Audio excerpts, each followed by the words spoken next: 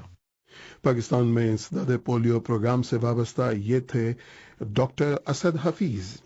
پاکستان کا صوبہ بلوچستان گزشتہ ایک عشرے سے دہشت گردی سے دوچار ہے کہ اس کے باعث لوگوں کی ایک بڑی تعداد نفسیاتی امراض کا شکار ہے، مگر اس خطرناک اضافے کے مقابلے میں ان کے علاج معالجے کے لیے سہولیات کہیے نہ ہونے کے برابر ہیں. تفصیل کے ساتھ کوئٹہ سے محمد کاظم. 12 اکتوبر 1999 سے قبل بلوچستان سب سے زیادہ پرامن تھا، لیکن اس کے بعد یہاں بدامنی نے جس انداز سے پنجے گاڑے، ہر طرح کی کوششوں کے باوجود تاحال اسے اس پوزیشن پر واپس نہیں لے جایا جا سکا جو کہ 12 اکتوبر 1999 سے قبل تھی. بدامنی کے باعث جہاں ہزاروں انسانی جانیں ضائع ہوئی، وہاں بدامنی اور تشدد کے واقعات نے لوگوں کو معاشی طور پر نقصان سے دوچار کرنے کے ساتھ ساتھ انہیں نفسیاتی طور پر بھی بری طرح سے متاثر کیا ہے. بلوچستان کے ممتاز ماہر نفسیات پروفیسر ڈاکٹر غلام رسول کا کہنا ہے کہ اس صورتحال نے معاشرے کے تمام طبقات کو متاثر کیا ہے. ہر آدمی کو یہ اندازہ ہے کہ اس وقت بلوچستان میں اگر ہم دیکھیں تو دنیا کے ان ورث خطیز میں آ رہے ہیں جن میں سیاسی طور پہ، مذہبی طور پہ، کلچرلی طور پہ حالات بہت بگڑے ہوئے ہیں، اور اس میں طبقے کا ہر آدمی، سبھی لوگ متاثر ہیں کسی نہ کسی طریقے سے. کچھ لوگ ڈائریکٹ وکٹمز ہیں، یعنی وہ ڈائریکٹ متاثرین ہیں، کچھ پھر انڈائریکٹ متاثرین ہیں، اور ان کی اس انسرجنسی سے جو کہ ایک مستقل طور پہ گزشتہ کئی سالوں سے مستقلی جاری ہے، تو اس سے لوگوں کے ذہنوں پہ ایک برے اثرات ہونے لگے ہیں. بلوچستان کو معدنی وسائل سے مالا مال ہونے اور ایک طویل ساحلی پٹی کے باعث امیر علاقہ قرار دیا جاتا ہے، لیکن اس امیر علاقے کے لوگوں کی ایک بڑی اکثریت غربت کی زندگی گزار رہی ہے، مگر غربت کی وجہ سے وہ نفسیاتی امراض کا زیادہ شکار نہیں ہوئے. ڈاکٹر غلام رسول اپنے 20 سالہ تجربے کی روشنی میں کہتے ہیں کہ 10-12 سال قبل یہاں جنم لینے والی صورتحال نے نفسیاتی امراض میں بہت زیادہ اضافہ کیا ہے. کہ پہلے عام طور پہ ہمیں ذہنی مریض آتے تھے، آج کل یہ لوگ جو کہ سٹریس سے متاثرین لوگ ہو، جس طرح سے ہم PTSD کہتے ہیں، پوسٹ ٹرامیٹک سٹریس ڈس آرڈر، انزائٹی کہتے ہیں، فوبیا کہتے ہیں، ڈپریشن کہتے ہیں، ایکیوٹ سٹریس ریئیکشن کہتے ہیں، ان کی جو مریضوں کی تعداد ہے وہ پہلے کے عشروں کے نسبت بہت زیادہ ہو چکا ہے، اور ہم یہ سمجھ سکتے ہیں کہ وہ بہت سگنیفیکنٹ ہے جو کہ ان حالات سے ان کا انسرجنسی سے اس کا ڈائریکٹ تعلق ہے. جنگی صورتحال میں لوگوں کو اس کے نفسیاتی اثرات سے بچانے کے لیے جو انتظامات ہونے چاہیے ڈاکٹر غلام رسول کے مطابق وہ یہاں نہیں ہیں. جو اسپتال یہاں پر پبلک میں یا پرائیویٹ سیکٹرز میں ہیں وہ تمام ان ذہنی امراض کے لیے ہیں جو کہ ایک عرصے سے جو دنیا میں کامنلی ہے، لیکن اس طرح کی انسرجنسی سے جو ہونے والی ہے جس کو ہم کہتے ہیں ٹراما سائیکالوجی، اس کے لیے کوئی باقاعدہ ایسا یونٹ یا کوئی ایسا آرگنائزیشن وجود میں نہیں رکھتا. بلوچستان کی آبادی اس وقت 1 کروڑ کے لگ بھگ ہے.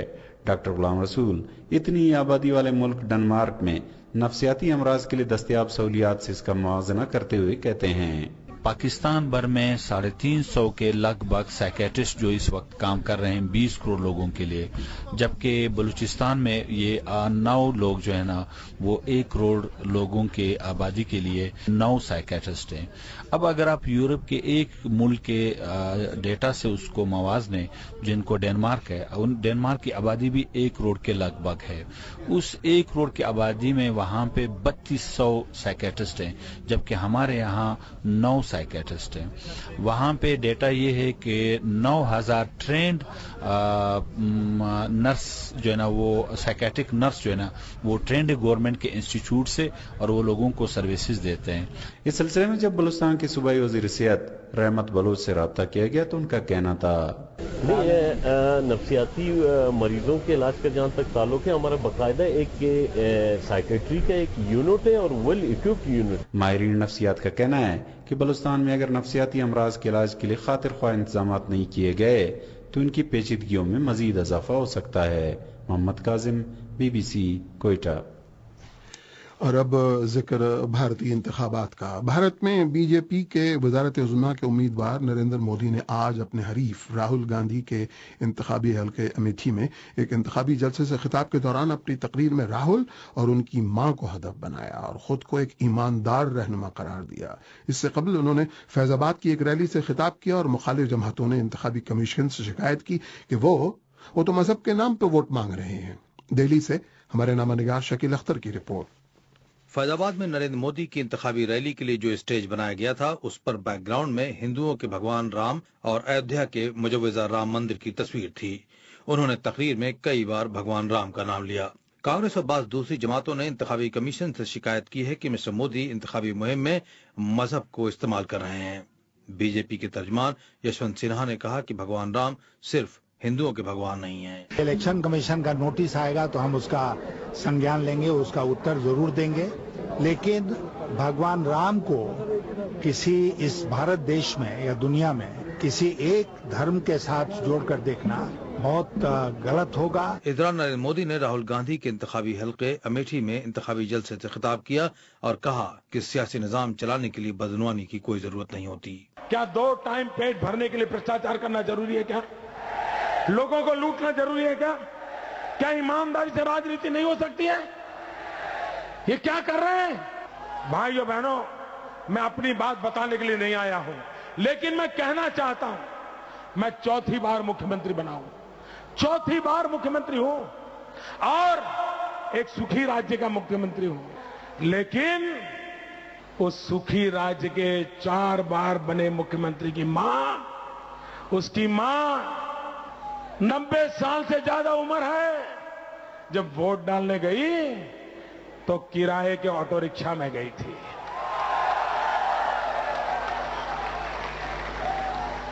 ادھر مودی کے قریبی ساتھی امت شاہ کے اس بیان پر تنازع کھڑا ہو گیا ہے جس میں انہوں نے کہا تھا کہ اعظم گڑھ دہشت گردوں کا گڑھ بن گیا ہے۔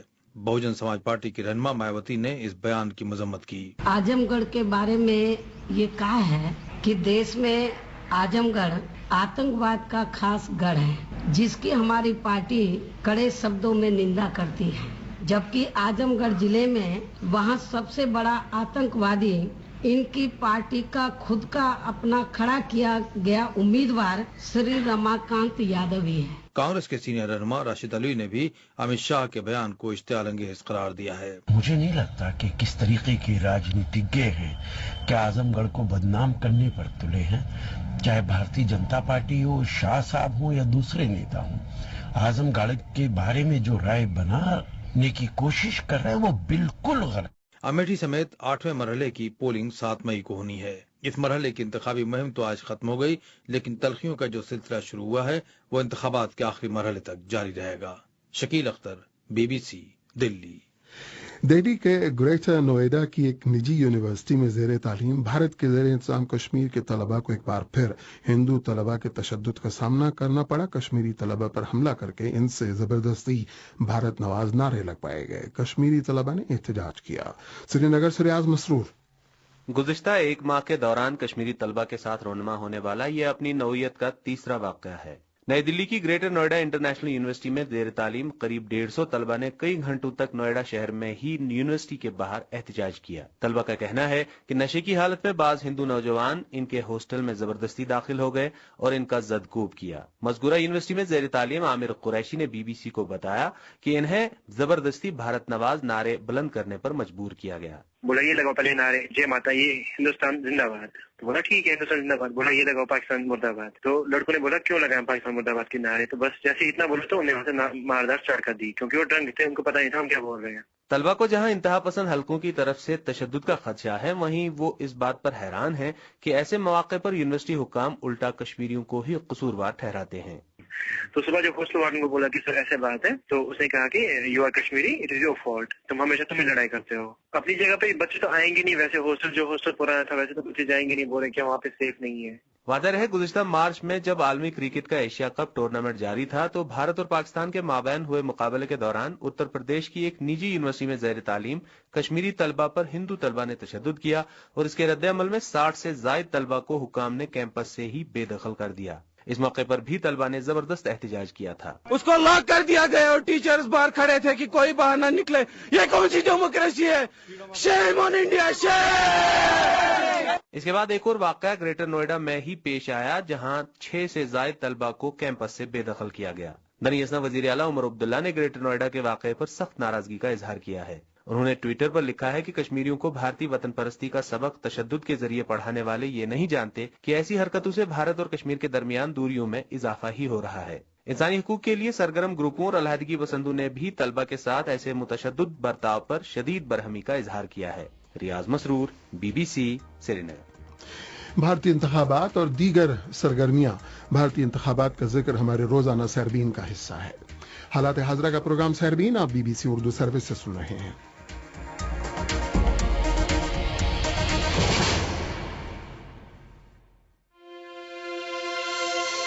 کل وہ انہیں مارنے آئے، میں نہ بولی، میں ان میں سے نہ تھی. ہوائی اڈے سے وہ نکلے، ان کی گاڑی پر فائرنگ ہوئی، حامد میر کو 3 گولیاں لگی. پھر وہ ان کو مارنے آئے، میں نہ بولی، میرا ان سے تعلق نہ تھا. اسلام آباد کا ہے؟ کیوں آیا؟ بیٹی کے پاس، بیٹی کے پاس. اسلام آباد لے لو. لا الہ الا انت سبحانک انی کنت من الظالمین. ہو گیا ماما، ہو گیا. مارنے کا یہ سلسلہ جاری رہا، میں پھر بھی نہ بولی. ایک خاتون اور اس کی 2 بیٹیاں ہیں، بڑی بے دردی سے انہیں قتل کیا گیا ہے، سر کے اوپر رکھ کے تو گولی ماری گئی ہے. پھر وہ مجھے مارنے آئے، لیکن اس وقت تک میرے لیے بولنے والا کوئی نہ تھا. خدا نہ خواستہ یہ آگ پھیل جائے تو پھر اس آگ کو کوئی نہیں روک سکتا اور یہ سارا ملک کو اپنے دبوچ میں لے لے گی. حالات و واقعات کو سمجھنے کے لیے سیربین دیکھا اور سنا کیجیے. دسمبر سن 2012 کی بات ہے کہ دہلی میں ریپ کیس کے بعد سے بھارت کی خواتین کی سیکیورٹی کا سوال ایک اہم مسئلہ رہا ہے. لیکن کیا ان انتخابات میں بھی اس پر اور خواتین کے دوسرے مسائل پر اسی سنجیدگی سے بات ہو رہی ہے کہ جس کی ضرورت ہے؟ یہ جاننے کی کوشش کی ہے دہلی سے خدیجہ عارف نے. بقیہ بات چیت اور کہانی انہی کی زبانی. میں اس وقت دلی کی جواہر لال نہرو یونیورسٹی میں کھڑی ہوں، جہاں میرے ساتھ کچھ اسٹوڈنٹ ہیں. میں ان سے یہ سوال پوچھنا چاہتی ہوں کہ یہ جو الیکشن ہو رہے ہیں جو اگلے 2 ہفتے میں ختم ہو جائیں گے، اس میں مہیلاؤں کے یا عورتوں کے جو ایشوز ہیں وہ کتنا ان پر بات ہوتی ہے، پولیٹیکل پارٹیز اس کو کتنا اپنا ایجنڈا بناتی ہیں. آپ بتائیے مادھوری کہ آپ کیا سمجھتی ہیں، کہ آپ کو لگتا ہے کہ الیکشن میں آپ کی بات ہوتی ہے؟ On a superficial level yes of course. اس بار مجھے لگتا ہے کہ کافی پارٹیوں کو یہ سمجھ میں آ گیا ہے کہ اگر انہیں جیتنا ہے تو وومنس کے ایشوز کو ایڈریس کرنا کافی ضروری ہے. اسی کارن ادھکتر جو چینلز ہیں جیسے کہ Zee TV, Star Plus etcetera etcetera, جن میں کافی سارے وومن ریلیٹڈ سیریلز وغیرہ بنائے جاتے ہیں، اس میں بھی آپ دیکھتے ہیں کہ یہ these characters from these serials they come out and they are like کہ مہیلاؤں کو اپنے رائٹس کے بارے میں بہت زیادہ سترک ہونا چاہیے وغیرہ وغیرہ. یہ ساری باتیں ہو رہی ہیں. چاہے وہ راہل گاندھی ہو، چاہے نریندر مودی ہو، کوئی بھی ہو، تو اس میں میں سمجھتی ہوں کہ صرف سپرفیشل ہی طور پہ باتیں ہوتی ہیں. اصلیت میں وہ جب آپ دیکھ رہے ہو، جب تک الیکشنز اپنی چرم سیما پہ نہیں ہیں تب تک باتیں ہو رہی ہیں، بڑے بڑے بینرز لگائے جا رہے ہیں. اور مالویکا اف یو ریمبر وہ جو ملائم سنگھ کا دا comment on women's issues recently کہ یہ جو کچھ وہ کیسے جسٹیفائی کر رہا تھا، وہی ہے. وہ ہر چیز کو آپ ملائم سنگھ کو دیکھ لو یا کسی کو بھی دیکھ لو، ساری پارٹیز وہی میں کہہ رہی ہوں کہ بس الیکشنز کے آنے تک بڑے بڑے بینر لگا دیے، اب کی بار مودی سرکار نہیں سہن کریں گے، جن سنگھار یہ وہ. میرے لیے جیسے جہاں تک میں دیکھتا ہوں اس کو، ایک لڑکا ہونے کے ناطے، ایک مرد ہونے کے ناطے، سوال یہاں پہ کیا ہے کہ کیا ایک وومن امپاورمنٹ کو ہم کیا 5 سال کے بعد جو الیکشن پہ ہی چھوڑ دیا جائے؟ کیا ہم الیکشن ڈیٹرمائن کرے گی؟ نہیں. الٹیمیٹلی اگر ہمیں ایک وومن کو مین اسٹریم میں لانا ہے، پولیٹیکل پارٹی اچھی بات ہے کہ they have started it, but the MeToo campaign must out to come from civil society. آج تک ہم نے کبھی بھی وومن کو ایک سٹیزن کے حساب سے نہیں دیکھا ہے. ہم نے ان کو ہمیشہ ایک سیکنڈ ہینڈ سٹیزن کے حساب سے دیکھا ہے، as an extension of the father, as an extension of the husband, as an extension of the boyfriend, as an extension of their family. تو جس دن ہم ان کو as an extension of something دیکھنا بند کر دیں گے اور ان کو ایز این انڈیویجول ایکنالج کرنا شروع کریں گے، تبھی شاید یہ بدلاؤ پورے طریقے سے آنا پاسبل ہے.